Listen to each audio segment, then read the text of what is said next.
Okay, how's it going, guys? So I thought I'd get a bit of advice about what bike to buy because yeah, I've had my little CRF250 for a little while now. I'm a pretty new rider and I'm looking to upgrade. So I've been doing lots of homework. I've not been doing much test riding, but just been looking, lots of videos, lots of stats and reviews and all that kind of thing. So I thought I'd kind of like, talk through my thinking and then maybe get some input from any of you guys out there that know more than I do about bikes. So this is the 12 that I'm sort of considering. There's a couple here that I already know I'm not going to get, but I'm just putting them on the list because people have kind of recommended them, and then I can kind of explain why they're not for me and things like that. So we have the CRF 300 Rally.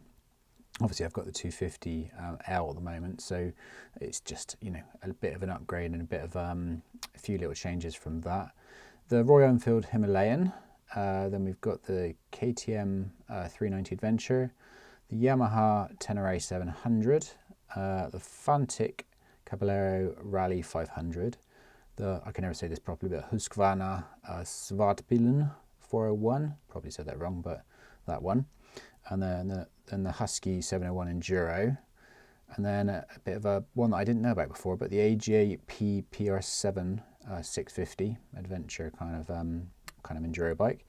And then there's the Honda CBX 500X, the Triumph Tiger 800 XE. There's a couple other Triumph Tigers, but one of those ones basically.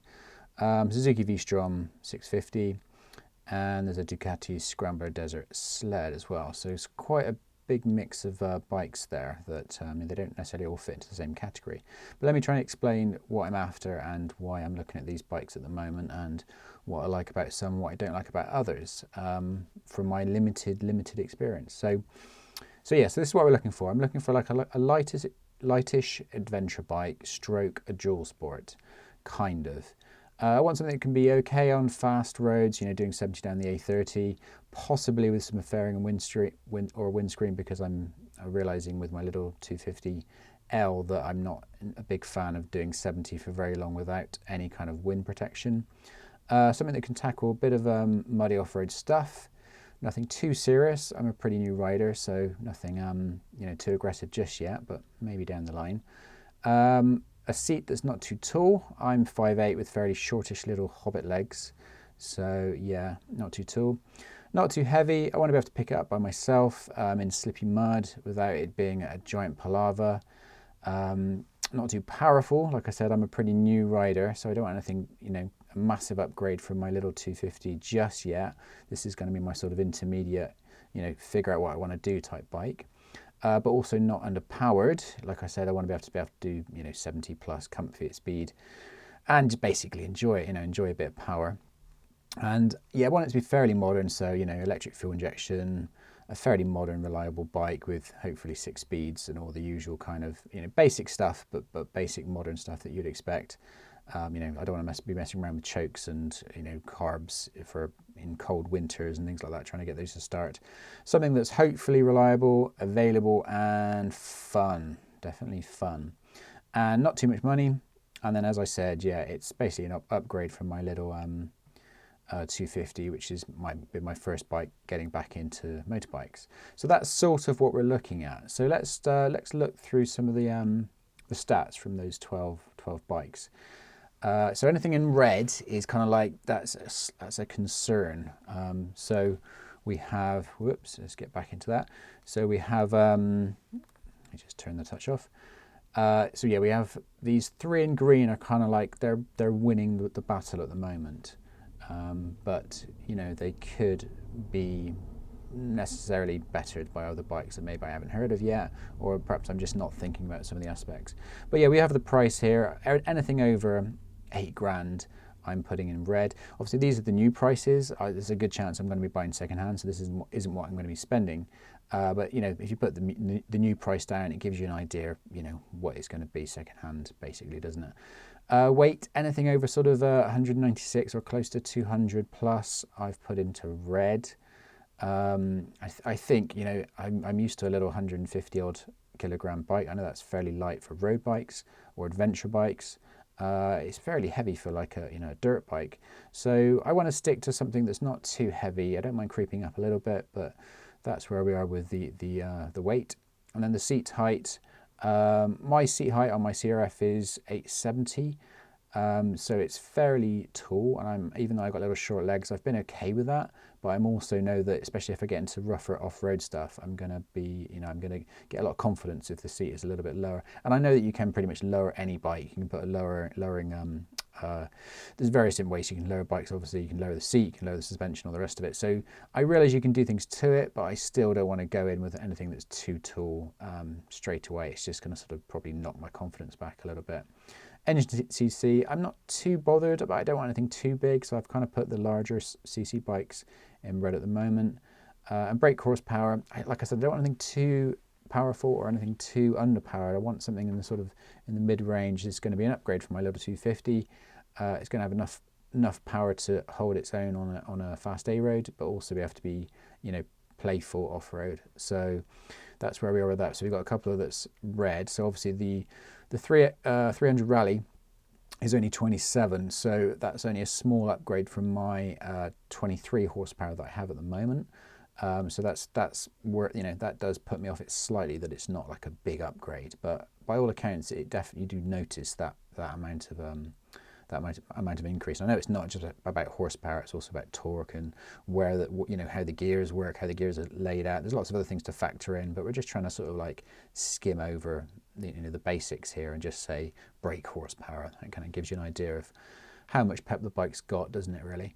And the Royal Enfield Himalayan, yeah, that's pretty much going to be about the same as what I've got at the moment, so it's a very small upgrade, but there is some other things I like about the Himalayan, so we'll come on to that when we talk about each bike in turn.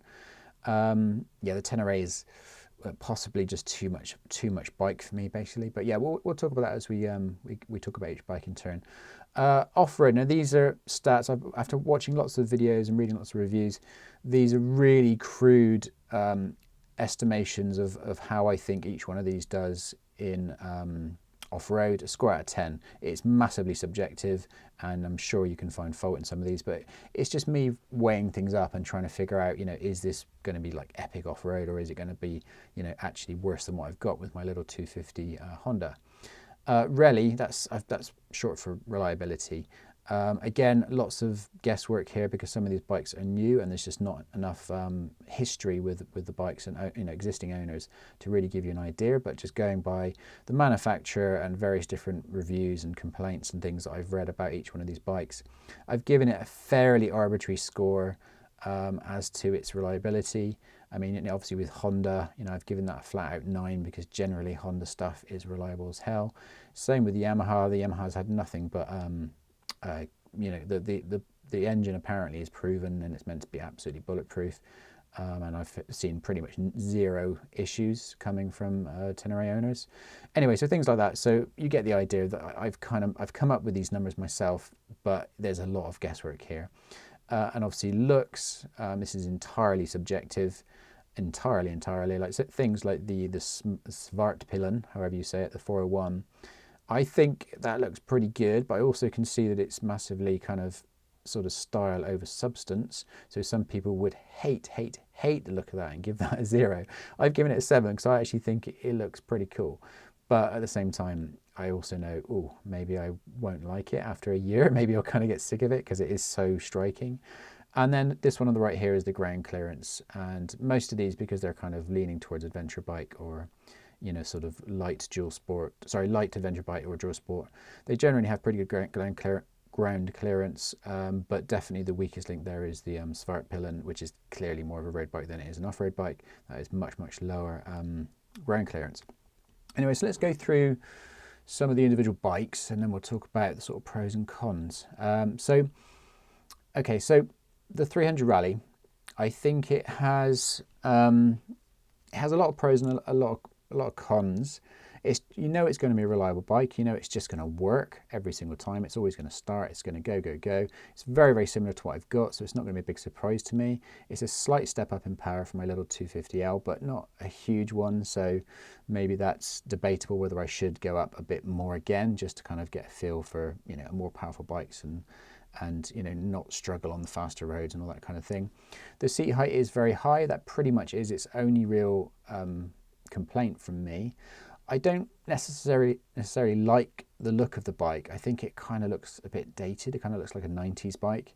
But then it's not a bad looking bike. I'm not a big fan of the you know, the weird headlights, but possible that you can sort of sort that out and do something in the aftermarket. I mean, once you've got your luggage on there and you've got racks on there and you've got various other bits and bobs, maybe, you know, bars and some other bits and bobs, then maybe it kind of looks more like how I want it to look anyway. So that's something that could be addressed. But anyway, so the Rally is definitely one of my top 3 options at the moment, the 300 Rally. The 300L is obviously a good looking bike as well in terms of very, very similar. But I think if I'm going to upgrade, I do want something with a little bit of wind protection, at least so it's a bit different from what I've already got. And the larger tank, so which, you know, gives you better range and all the rest of it, is also worth considering. Yeah, so that's the Rally. It's definitely on my top of my list.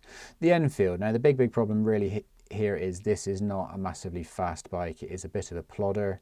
It's going to be very similar to the sort of power that I've already got, even though it's got a larger plus 400cc engine.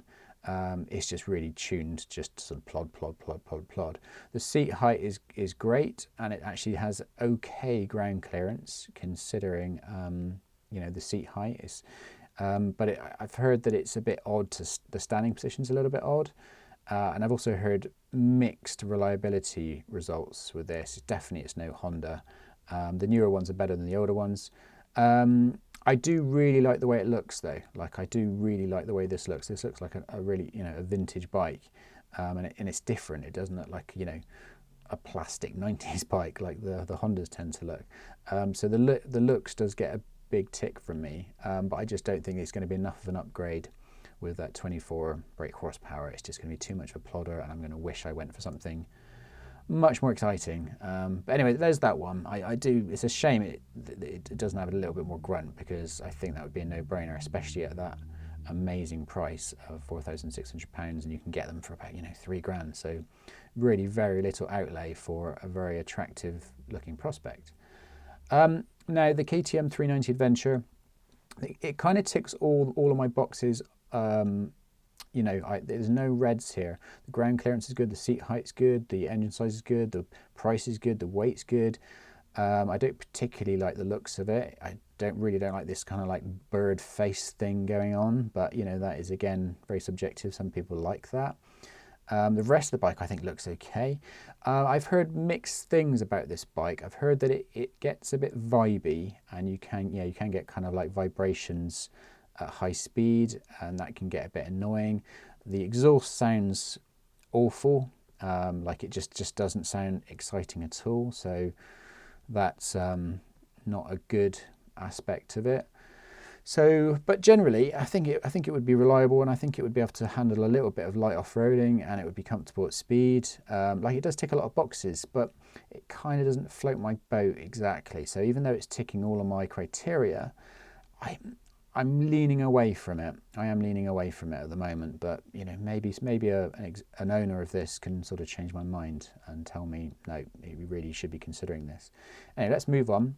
Now the Tenere, I love the look of this bike. I think this bike looks amazing. It looks like a proper utility, serious off-roading bike. The problem is it's too expensive, too heavy, and too high. And it's probably just too much bike for me as my second bike. Maybe in a year's time when I'm a bit more experienced, and perhaps if I have my legs stretched, then this would be a great bike. I would love to be the sort of person that owns this bike, because it just looks like where I want to go with my riding down the line.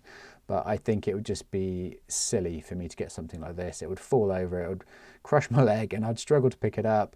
And it's just too much for me. It's too big, too tall.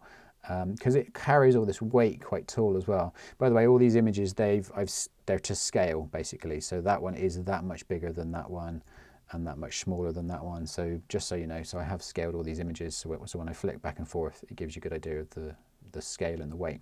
So yeah, it's a great big long bike, great big long wheelbase, with lots of weight high up. No doubt it's immensely capable, and the reviews are absolutely glowing, and it would go forever and always start. But yeah, I just think it's too much bike for me, so I'm gonna skip past it and maybe put it in my thinking cap for down the line. Now this is the Fantic Caballero Rally 500. Now there's also the Scrambler, which is basically a bit lower and a little bit less off-road capable.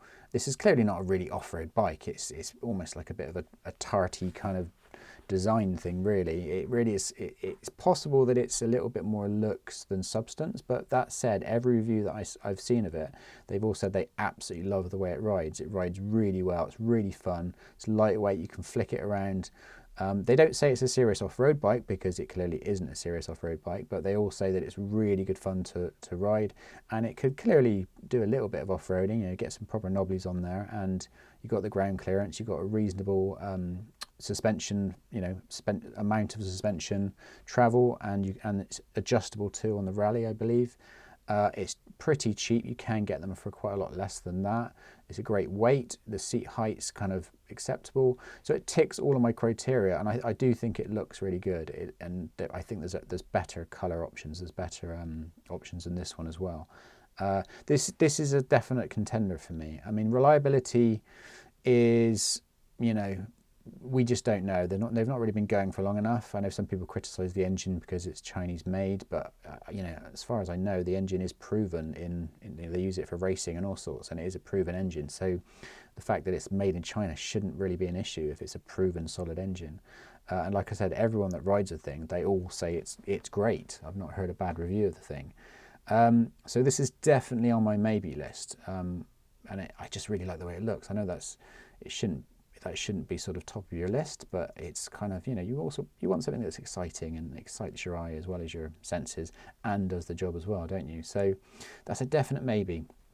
Now the Smart Pillion, again, like I mentioned before, the big issue with this is it clearly isn't really an off-road bike. The ground clearance really isn't very good. It's more of a cafe racer. It's a slightly tall cafe racer kind of street bike, naked street bike kind of thing, rather than an off-road bike. It's just kind of, you know, they've put knobblies on it and they've given it a little bit more travel, trying to make it lean towards the kind of scrambler kind of end of things. And I can imagine this design, it's so overly designed, it might date really badly. Right now, I think it looks good. I do think it looks good. I've given it a 7 out of 10 for looks. And it's also great for price, great for seat height, great for weight. The engine size, I think it's a nice, fun upgrade for me. 42 horsepower is going to be plenty for me to play around with as a big upgrade from my little 250. So it does tick a lot of boxes, but I just think I'd probably never want to take it off-road because it's not that kind of a bike. Again, you know, I don't know. I haven't test ridden this thing yet. I'm just going by reviews and things like that. So I'm not sure. It's a bit of a big question mark at the moment, that one. And then this one there, the Husqvarna, the 701 Enduro, again, really quite pricey and really high and quite a lot of power. I think this is a little bit too much bike for me.